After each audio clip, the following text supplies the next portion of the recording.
ये है Darien gap, Colombia और पैनामा के बॉर्डर के बीच दुनिया का सबसे खतरनाक एरिया। इस 100 मील के एरिया को क्रॉस करने का मतलब है मौत की घाटी से गुजरना। इसी एरिया की वजह से आज भी नॉर्थ अमेरिका और साउथ अमेरिका किसी भी रोड या रेल नेटवर्क से आपस में कनेक्टेड नहीं है। पूरी ह्यूमन हिस्ट्री में सिर्फ 7 दफा इस पूरे एरिया को किसी भी कार या जीप के जरिए क्रॉस करने की कोशिश की गई है। इतना खतरनाक होने के बावजूद कुछ लोगों के लिए इस एरिया को क्रॉस करना बहुत ही जरूरी है। हर साल हजारों बल्कि लाखों लोग south American countries specially Colombia, Ecuador और वेनेजुएला से इस एरिया को क्रॉस करके एक अच्छी लाइफ का ड्रीम लिए सेंट्रल और नॉर्थ अमेरिका जाने की कोशिश करते हैं। 2022 में 2.5 लाख लोगों ने इस डैरियन गैप के थ्रू मैक्सिको और फिर यूनाइटेड स्टेट्स जाने की कोशिश की, लेकिन इन 2.5 लाख में से कई 100 लोग इस गैप को क्रॉस करते हुए मारे गए। आखिर इस 100 मील के एरिया में ऐसा क्या है कि इसे दुनिया का सबसे खतरनाक एरिया माना जाता है, और इतना पैसा और टेक्नोलॉजी होने के बावजूद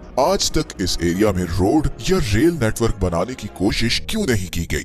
21st सेंचुरी में जहां तपते हुए रेगिस्तानों में भी स्टेट ऑफ द आर्ट शहर बनाए गए हैं, वहीं इस छोटे से एरिया में रोड या रेल बनाना इतना मुश्किल क्यों है? इसकी 4 रीजंस हैं। सबसे पहली वजह है खतरनाक मौसम। Darien gap line of equator से कुछ 100 किलोमीटर ऊपर है, जिसकी वजह से यहाँ का मौसम काफी गर्म होता है। और फिर नॉर्थ और साउथ पर अटलांटिक और पैसिफिक ओशंस हैं, जिसकी वजह से ह्यूमिडिटी भी काफी हाई होती है। इस सारे एरिया में बहुत ज्यादा घने जंगल हैं और पूरे साल में मतलब करीबन 365 में से 330 दिन यहाँ बारिश होती है, जिसकी वजह से न सिर्फ यहाँ पर फ्लैश फ्लड्स बहुत आते हैं, बल्कि पहाड़ों पर भी अक्सर लैंडस्लाइडिंग होती रहती है। इतनी बारिश और फ्लड की वजह से यहाँ कंस्ट्रक्शन करना बहुत मुश्किल है, क्योंकि कंक्रीट हो, सीमेंट हो या एसफॉल्ट, इन सब को सूखने के लिए खुश्क और गर्म मौसम चाहिए। और अगर इस सब का तोड़ कर भी लिया जाए तो यहाँ पर दूसरी सबसे डेंजरस चीज है खतरनाक जानवर और कीड़े मकोड़े। हमारी पूरी जमीन में इतने जहरीले सांप, मकड़ियां और मच्छर कहीं नहीं पाए जाते जितने इस डैरियन गैप में हैं। और फिर क्योंकि इस सारे एरिया में दूर दूर तक कोई हॉस्पिटल, कोई घर, कुछ भी नहीं, तो अगर इनमें से कोई भी चीज आपको काट जाए तो आपका बचना ऑलमोस्ट इम्पॉसिबल है। इसीलिए यहाँ से गुजरने वाले ज्यादातर लोग मलेरिया, डेंगू, सांप के जहर या फिर दरिया में डूब कर मारे जाते हैं। लेकिन अब ऐसा भी नहीं कि अमेरिका और दूसरे कंट्रीज के लिए यहाँ पर रोड बनाना बिल्कुल ही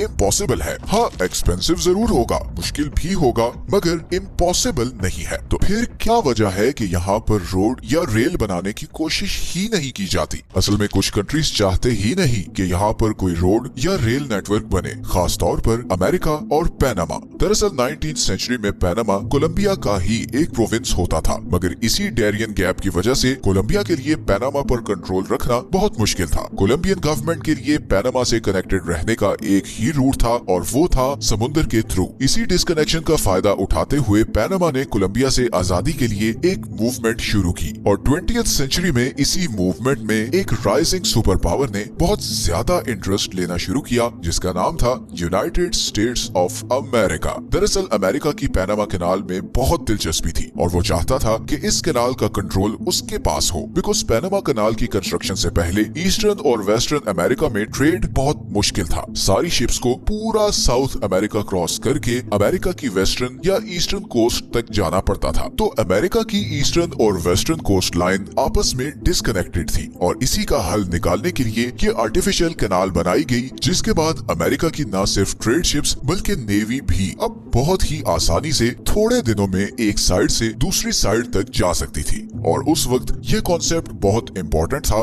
कि जो भी पैनामा कैनाल को कंट्रोल करेगा वो अमेरिका की एक बहुत बड़ी वीकनेस को कंट्रोल करेगा। अब कोलंबिया उस जमाने में इस कैनाल का कंट्रोल अमेरिका को नहीं देना चाहता था, और इसीलिए अमेरिका ने पैनामा की इंडिपेंडेंस मूवमेंट में उसका भरपूर साथ दिया, और नतीजतन 1903 में पैनामा एक इंडिपेंडेंट कंट्री बन गया, और अमेरिका पैनामा को रिकॉग्नाइज करने वाला सबसे पहला कंट्री था। पैनामा की गवर्नमेंट ने बदले में अमेरिका को इस कैनाल के आसपास की सारी जमीन परमानेंट लीज पर दे दी और 1999 तक ये सारा एरिया अमेरिकन गवर्नमेंट के कंट्रोल में रहा। फिर 1999 में इस कैनाल का कंट्रोल पनामा को वापस कर दिया गया। मगर आज भी ये चोक पॉइंट अमेरिका और बाकी कंट्रीज के लिए बहुत इंपॉर्टेंट है। आज की डेट में पूरी दुनिया का करीबन 6% सी ट्रेड साउथ अमेरिका और नॉर्थ अमेरिका के दरमियान इस चोक पॉइंट से गुजरता है। यही कैनाल अटलांटिक और पैसिफिक ओशन को आपस में कनेक्ट करती है। हर साल करीबन 13 से 14 हजार कार्गो शिप्स इस रास्ते से गुजरती हैं। ईस्टर्न एशिया और अमेरिका का ज्यादातर ट्रेड इसी रास्ते से होता है और इसीलिए इस कैनाल को सबसे ज्यादा अमेरिका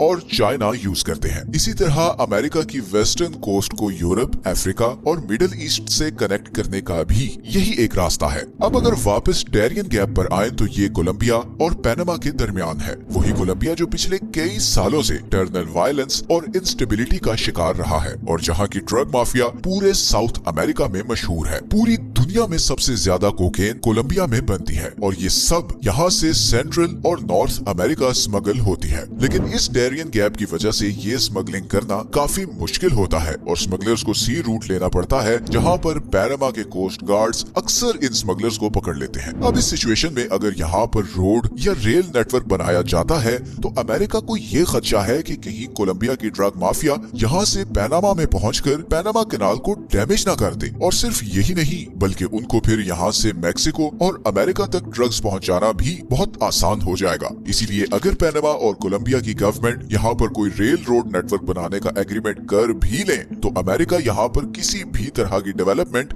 नहीं होने देगा। और अब हम आते हैं डैरियन गैप को डेवलप ना करने की आखिरी रीजन पर, और वो है इलीगल माइग्रेशन को रोकना। दरअसल लैटिन अमेरिका इकोनॉमिकली, पॉलिटिकली और standard of living wise north America से बहुत पीछे है। साउथ अमेरिका के ज्यादातर कंट्रीज करप्शन, वीक गवर्नेंस और पॉलिटिकल इंस्टेबिलिटी का शिकार हैं, जिसकी वजह से लाखों लोग एक अच्छी लाइफ के लिए अपने कंट्रीज छोड़कर कहीं और जाना चाहते हैं और इन सब लोगों के लिए कुछ ही मील दूर अमेरिका से बेहतर और कोई ऑप्शन नहीं। अब अमेरिका पिछले कुछ सालों से अपनी इमिग्रेशन पॉलिसी बहुत सख्त कर चुका है, जिसके बाद इन लोगों के पास एक ही हल बचता है कि वो इलीगल तरीके से अमेरिका पहुंचे। लेकिन इसके लिए उन्हें अपनी जान खतरे में डालकर इस डैरियन गैप से गुजरना होगा। हर साल हजारों लोग इसी गैप के थ्रू सेंट्रल अमेरिका और फिर मैक्सिको के थ्रू अमेरिका में एंटर होते हैं। लेकिन इस सारे रास्ते में सबसे बड़ी रुकावट सिर्फ और सिर्फ ये डैरियन गैप है। डेंगू, मलेरिया, जहरीले सांप, लैंडस्लाइडिंग, फ्लड, डाकू।